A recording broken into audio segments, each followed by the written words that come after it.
The military academy of the Krell Empire stood on a high mountain, surrounded by thick walls and guards.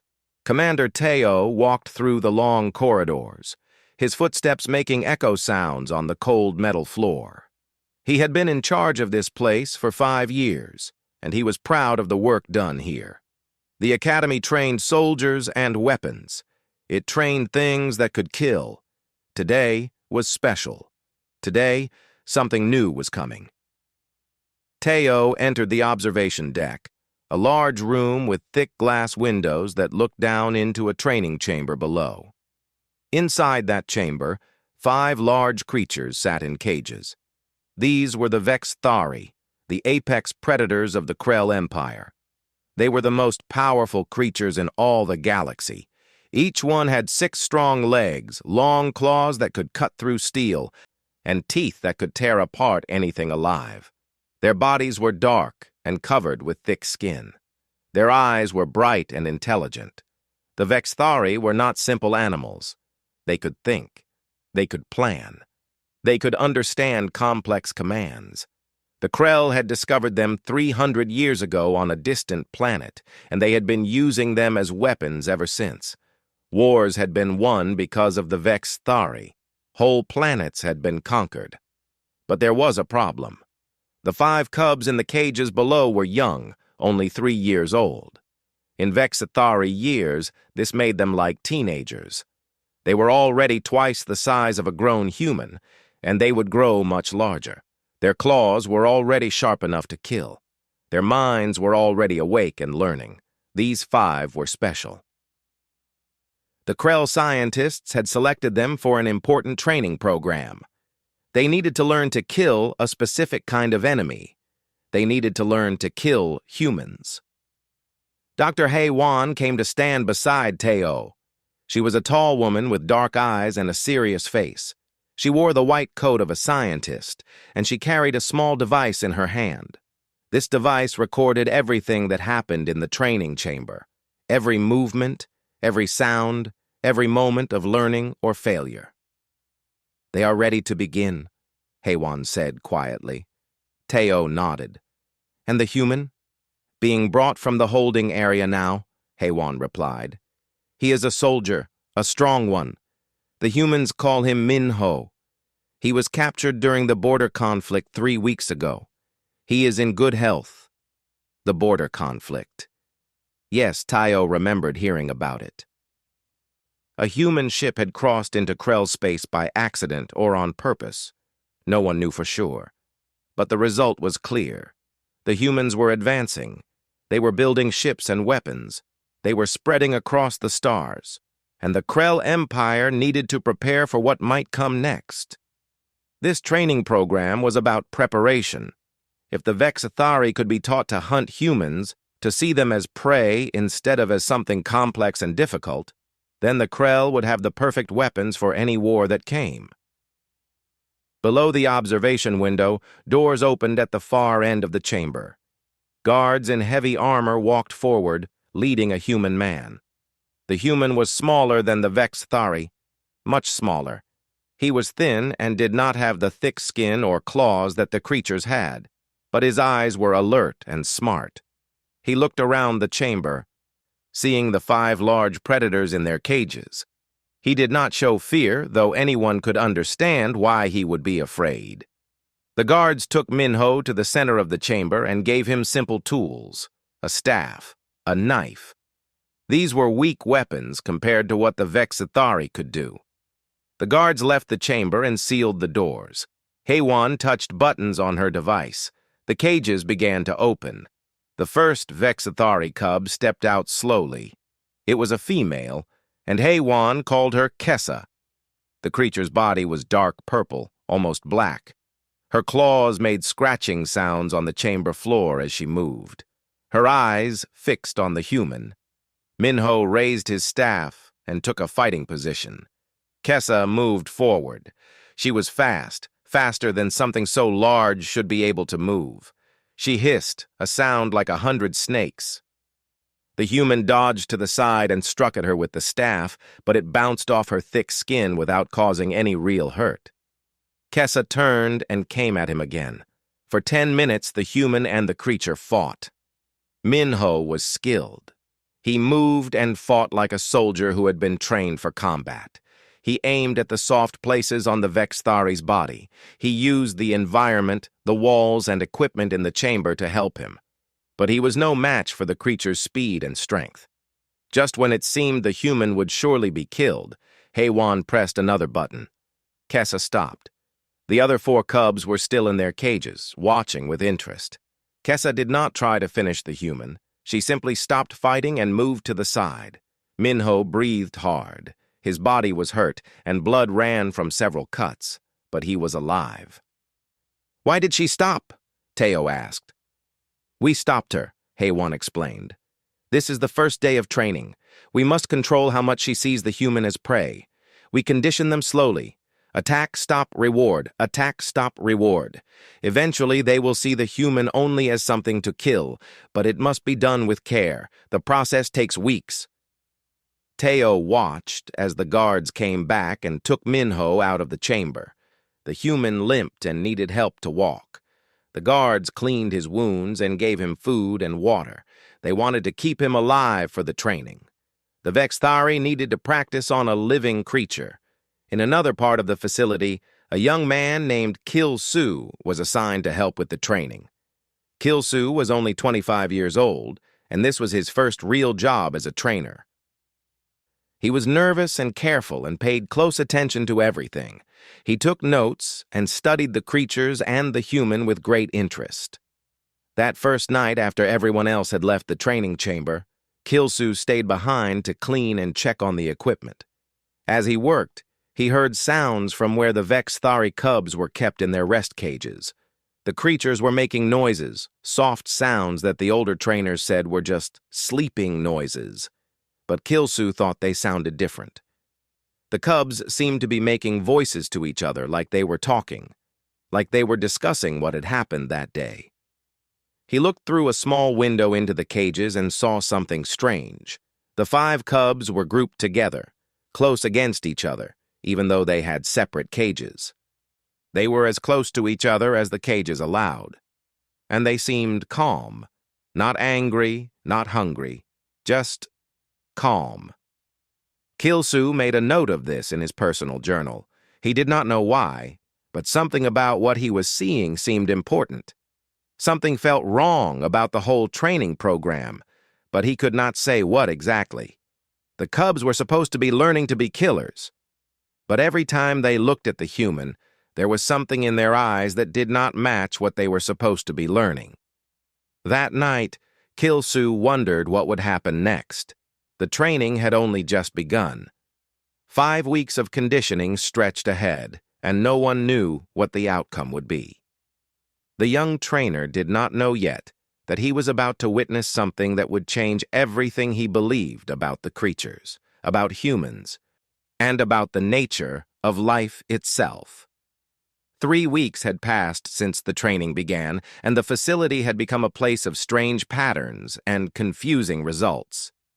Dr. HFY sat in her office, reviewing data on her computer screen. The numbers should have shown clear progress.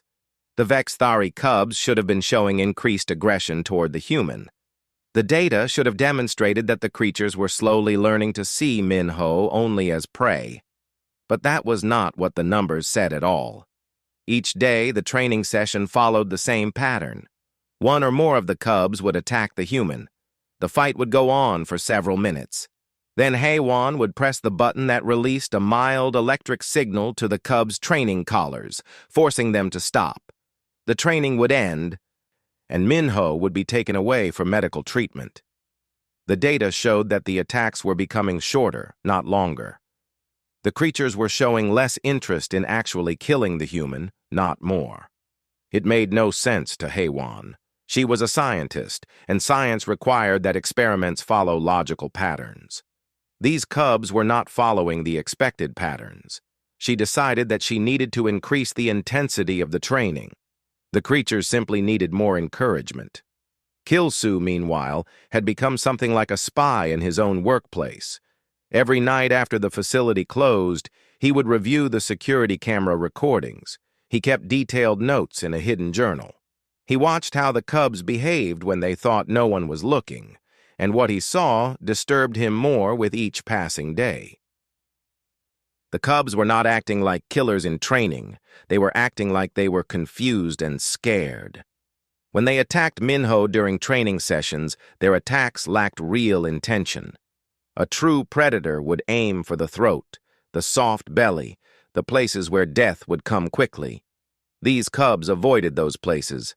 Their attacks seemed almost like they were playing a game, not trying to actually murder another being. But there was more than that. Kilsu noticed that the cubs had started making a pattern with their sleep. He had access to the nighttime facility cameras, and he watched as the creatures would wait until the guards changed at midnight.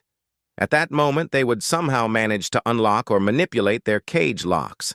No one knew how they were doing this. Their intelligence was higher than anyone had given them credit for. Once free, the 5 cubs would leave their holding area. Kilsu followed the camera feeds and watched as they moved through the facility corridors. Their destination was always the same, the medical holding area where Minho was kept during his rest periods. The first time Kilsu saw this, he nearly reported it. The protocol was clear. Any unauthorized movement meant the training was failing and the entire experiment might need to be shut down. But he watched the camera footage before reporting anything, and what he saw made him stop. The cubs did not attack the sleeping human. Instead, they arranged themselves around his small sleeping area. 2 cubs lay on one side, 2 on the other, and 1 curled near his head. They were like a living fence, protecting the human from the outside world. They stayed there for hours, completely still and quiet. And Minho, in his sleep, seemed calm and peaceful in a way that did not match a man living among killers who were trained to hunt him. This continued every night. Every night the cubs escaped their cages, went to Minho, and kept watch over him while he slept. And every day they returned to their cages before the morning guards arrived. Every day they participated in training sessions that seemed less like real hunting and more like a performance. Kilsu realized he was witnessing something that the military did not understand. The Vexthari were not machines that could be programmed to kill. They were intelligent beings with their own feelings and their own choices, and they had made a choice. They had decided to protect Minho rather than hurt him. One night, Kilsu made a dangerous decision. He created his own code that would unlock the night doors without triggering any alarm signals. He wanted to talk to Minho privately, away from the facility guards and recording devices.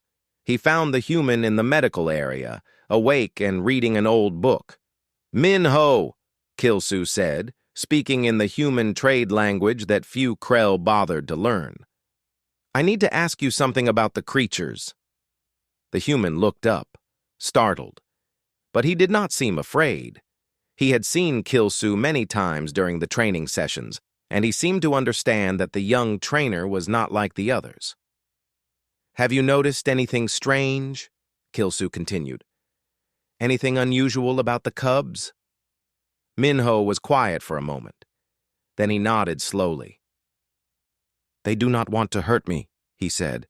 "Every day they fight me in the training, but they are not trying to kill me. I have fought in wars. I know what it looks like when someone wants you dead. This is not that." "There is more," Kilsu said. He described what the security cameras showed, the way the cubs came to Minho every night and protected him while he slept. Minho's eyes changed. Tears formed in them, though the human did not cry. "They are protecting me," Minho said quietly, "like I am part of their family, like I belong to them." "This is impossible," Kilsu said. "They are supposed to be trained to see you only as prey." "But I am not prey to them," Minho replied. "I am something else, something they understand even if you do not." Meanwhile, Dr. Haywan was growing frustrated. She decided to increase the intensity even more. She had the guards make the training sessions longer and more violent. She increased the rewards the cubs received after successful attacks. She exposed them to pain signals when they showed hesitation. She was determined to override whatever strange behavior was making these creatures act in ways she did not understand. Commander Teo watched from the observation deck as the training grew harsher. He said nothing, but he was troubled. In his military mind, he understood that weapons needed to be reliable and predictable. The cubs were becoming neither. They were becoming unpredictable, and unpredictable weapons were dangerous, not just to enemies, but to their own people. Kilsu watched the increased intensity of the training with growing horror. He saw the cubs struggling between what they were being forced to do and what they wanted to do.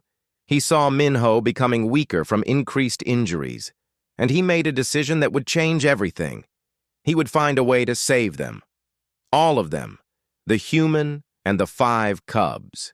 He did not know how yet, but he knew that the military way was wrong. These creatures were not meant to be weapons of war. They were meant for something better, something that the Krell Empire had forgotten how to understand.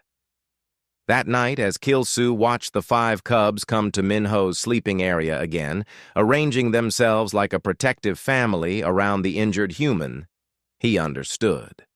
Love was more powerful than training. Connection was stronger than programming. And sometimes, the most important thing a weapon could learn was that it did not want to be a weapon at all. Minho had been a soldier for 15 years before the Krell captured him. He had learned to read situations, to understand people, to sense danger before it arrived. These skills had kept him alive in many battles across different worlds. Now, in a military facility surrounded by apex predators, those same skills were keeping him alive in a different way. The human understood that the Vexthari cubs were not trying to kill him. He had known this for days now, maybe even from the beginning. A real predator would have ended him on the first day of training. The cubs were being forced to attack him, but they were not putting their real strength and skill into those attacks. A trained soldier recognizes the difference between someone trying to kill you and someone going through the motions. What Minho did not understand at first was why the cubs were protecting him. He had read about animals bonding with other animals, but he had never heard of apex predators bonding with prey species. It made no sense from a natural perspective. And yet, every night, the 5 creatures arranged themselves around him like family members guarding their young. Then one night, a moment of understanding came to Minho. He was awake when the cubs arrived. Usually he pretended to sleep, but this night his injuries were causing him too much pain. He lay still and watched as the creatures entered his small room. They moved with care and gentleness that seemed impossible for such large, powerful beings. The largest cub, a male with patterns of lighter color across his dark skin, approached Minho's sleeping platform. The creature made soft sounds, nothing like the hissing growls of the training sessions. These sounds were different, lower, calmer. The cubs were speaking to each other, but also to Minho. They were making sounds that were not aggressive.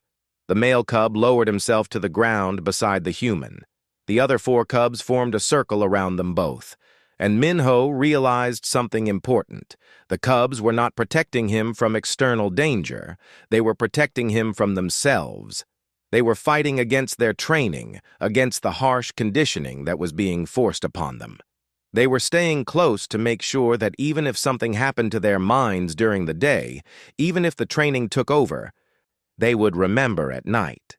They would remember that Minho was not prey, that Minho was family. The human began to move slowly, carefully. He placed his hand on the nearest cub's side.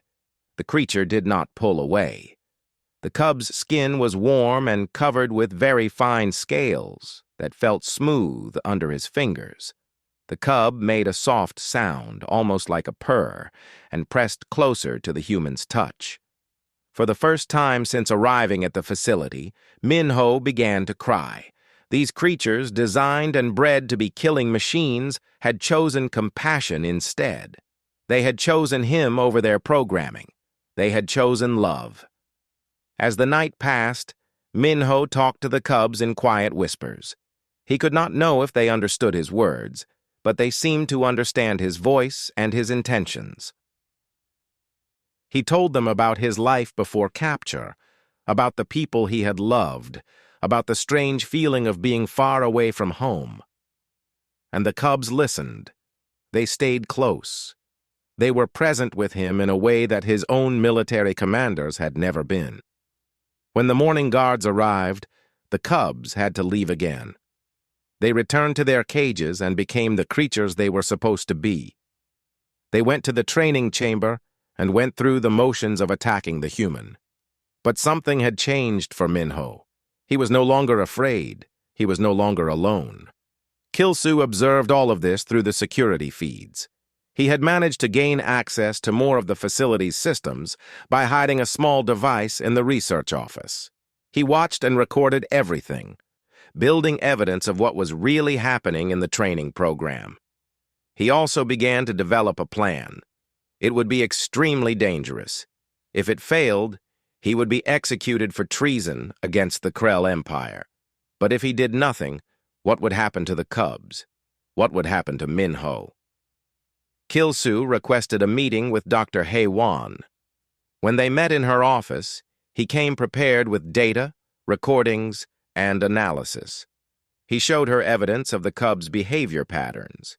He explained, using scientific language, that the training was producing exactly opposite results from what was intended.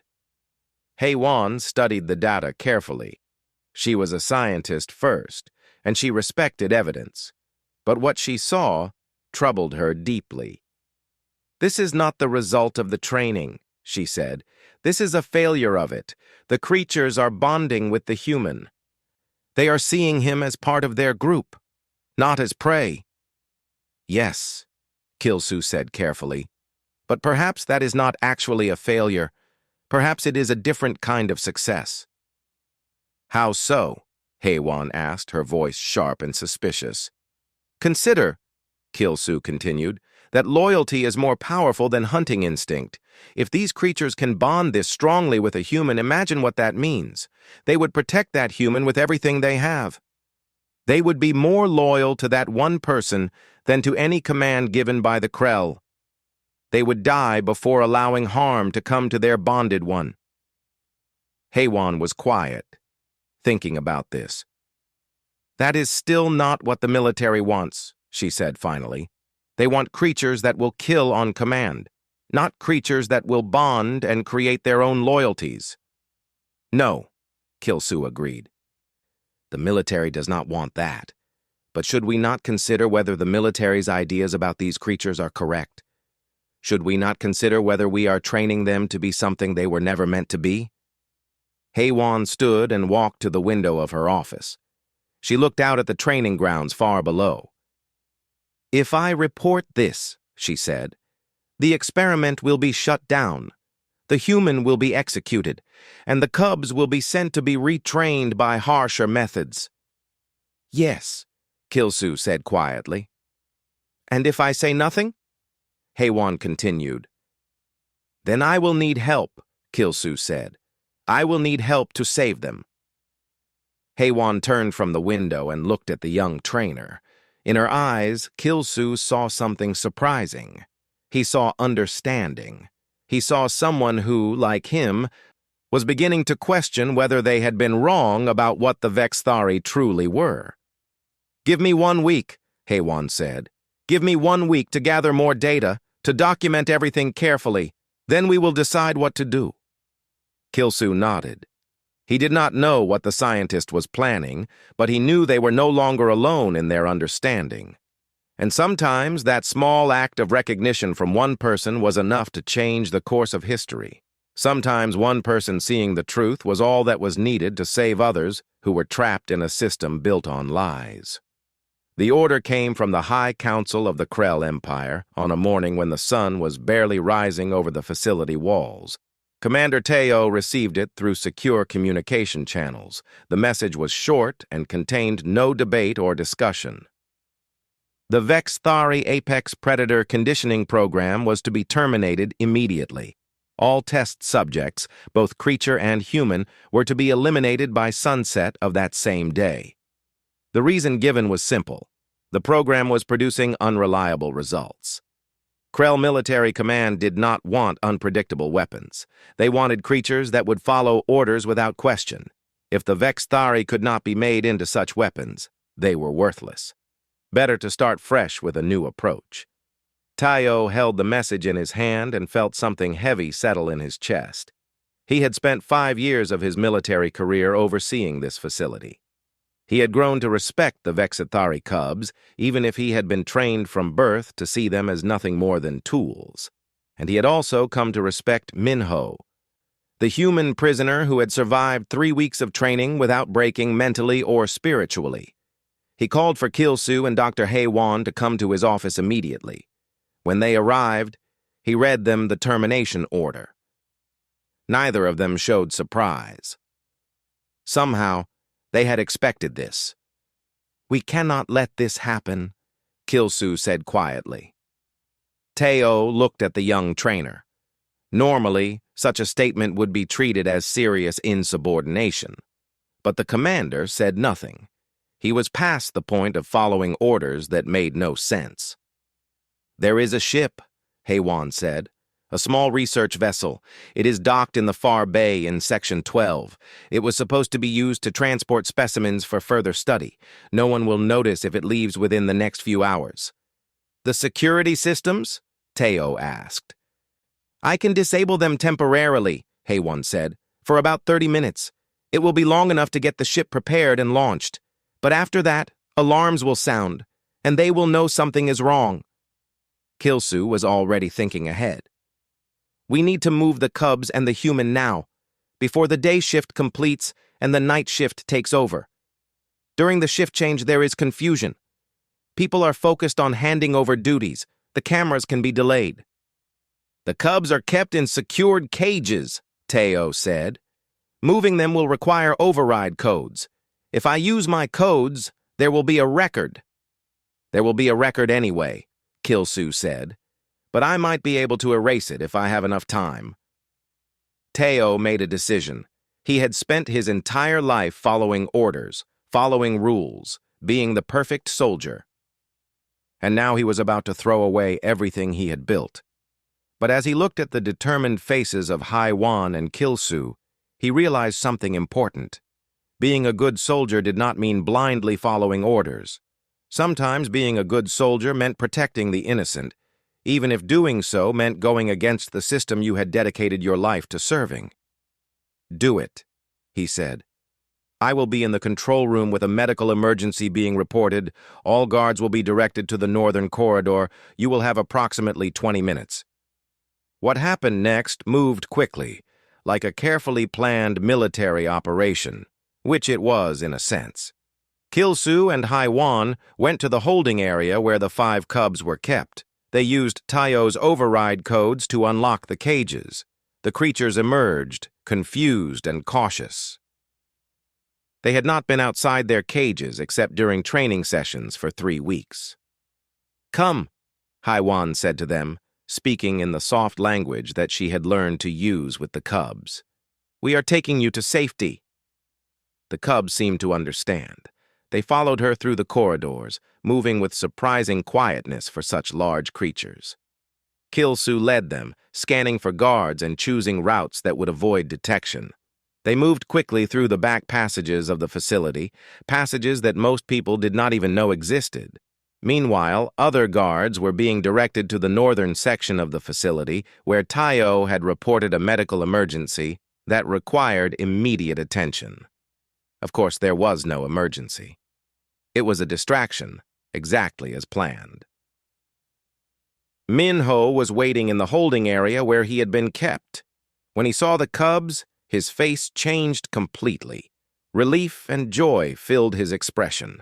The largest cub, the one that had become closest to him, made a sound and moved quickly to the human. Minho was picked up gently and cradled against the creature's chest, as if the human were a cub that needed protection. They reached the docking bay where the research vessel was kept. Heywan had already begun the startup sequence. The ship was small, designed for perhaps 10 passengers, but it was fast and had enough fuel to reach neutral territory where the Krell Empire had no official authority. The 5 cubs boarded the ship, moving with surprising care and understanding despite their size. Minho went with them, and he stayed close to the largest cub, the male who had bonded most strongly with him. Kilsu was the last to enter the ship. "Go," he told Haywan. "Launch now." "What about you?" the scientist asked. "I will stay behind briefly," Kilsu said. "I am going to erase the records. All of them. The security feeds, the training logs, the medical reports, everything. By the time they find out what happened, you will be gone."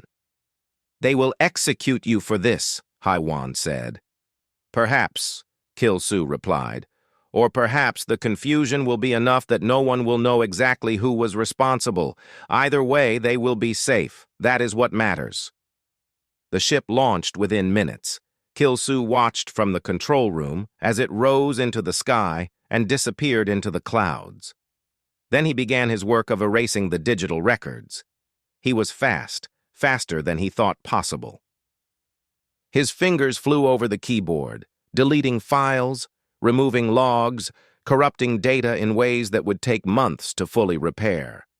When he was finished, he left the control room and walked calmly to his quarters. He had perhaps 2 hours before someone discovered that the specimens were missing. 2 hours of normal activity, of appearing to be just another trainer going about his daily duties. In those 2 hours, Kilsu sat on his bed and thought about what he had done. He had betrayed the military that had raised him. He had helped prisoners escape. He had destroyed valuable military data. By every measure of military law, he was a traitor. But when he looked at the faces of the 5 cubs and the human in his memory, he felt no regret. He felt only a deep sense of having done something right, even if the system he served would never understand it. The alarms, when they finally came, did not surprise him. Commander Teo was in his office when the first alerts began to sound. Emergency lights flickered on throughout the facility, bathing everything in a red glow. Messages began flooding his communication system, all indicating the same thing. The holding area was empty. The Vexthari cubs were gone. The human prisoner was gone. A research ship had launched without authorization from the docking bay. Teo did not move from his chair. He sat calmly and listened to the panic developing around him.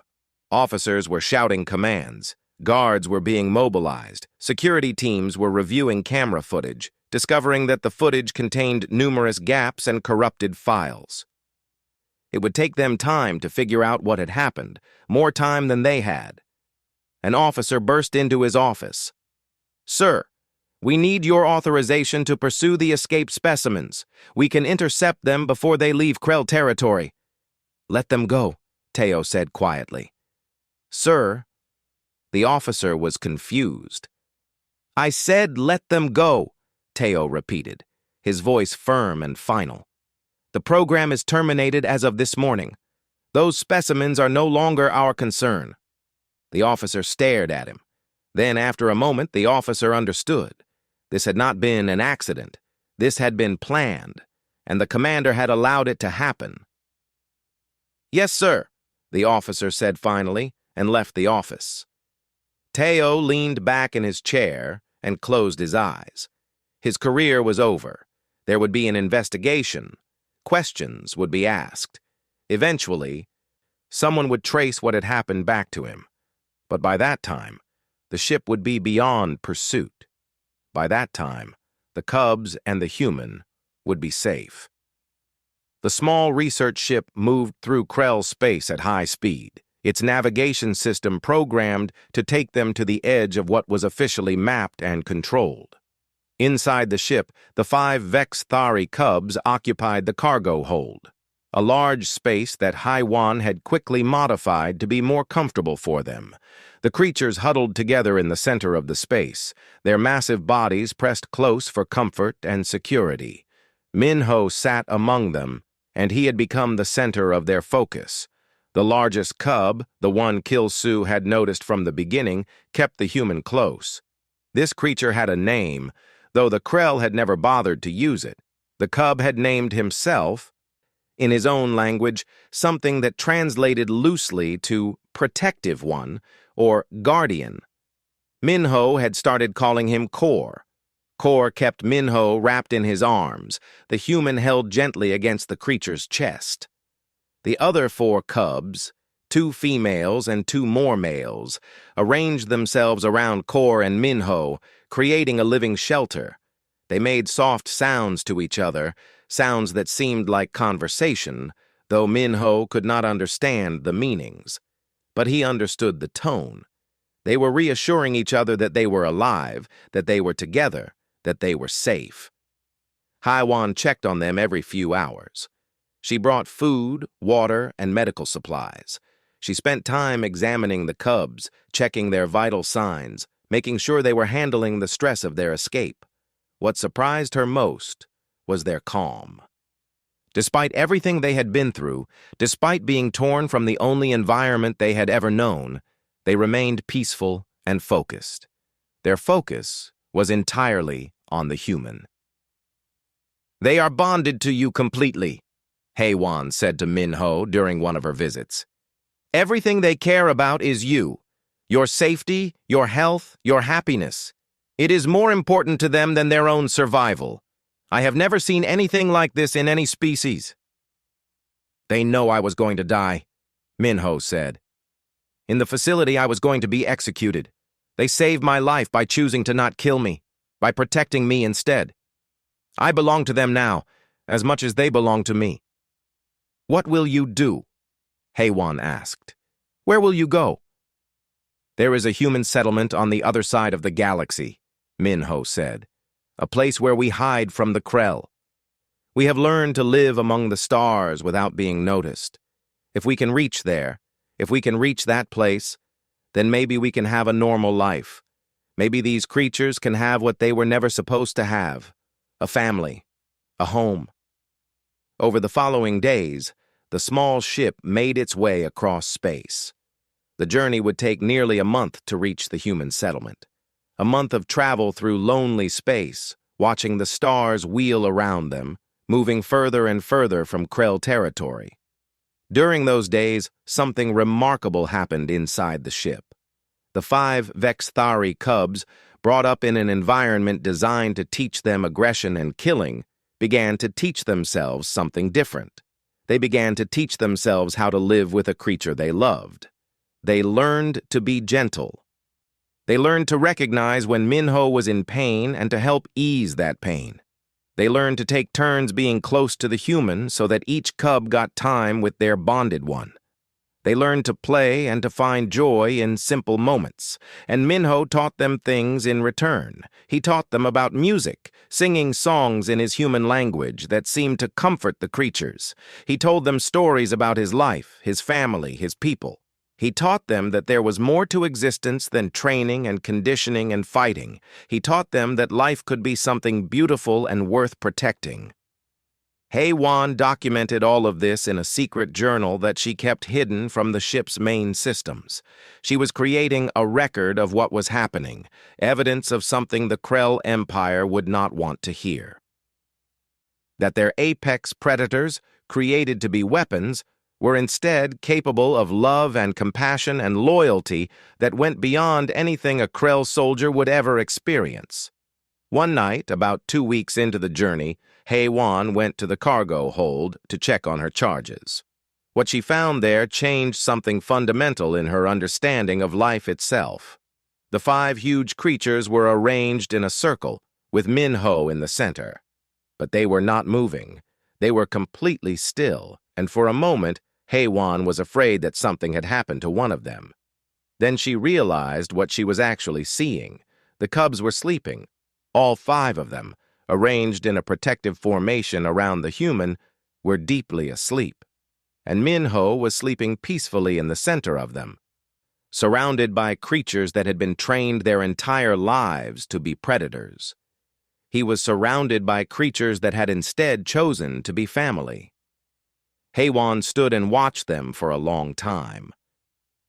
She thought about the military academy where this had all begun. She thought about Dr. Haywan, the scientist who had wanted to prove that conditioning could override instinct. And she realized that she had been wrong about so many things. She had been wrong about what these creatures could become. She had been wrong about the nature of intelligence and choice. These creatures, bonded together with a human, sleeping peacefully on a ship bound for safety and freedom, had learned the most important lesson any intelligent being could learn. They had learned that the capacity to love was stronger and more powerful than the capacity to kill. They had learned that choice was more important than programming. They had learned what it meant to be alive in a way that no military training would ever teach. And in learning these things, they had become not weapons, but something far more important. They had become themselves.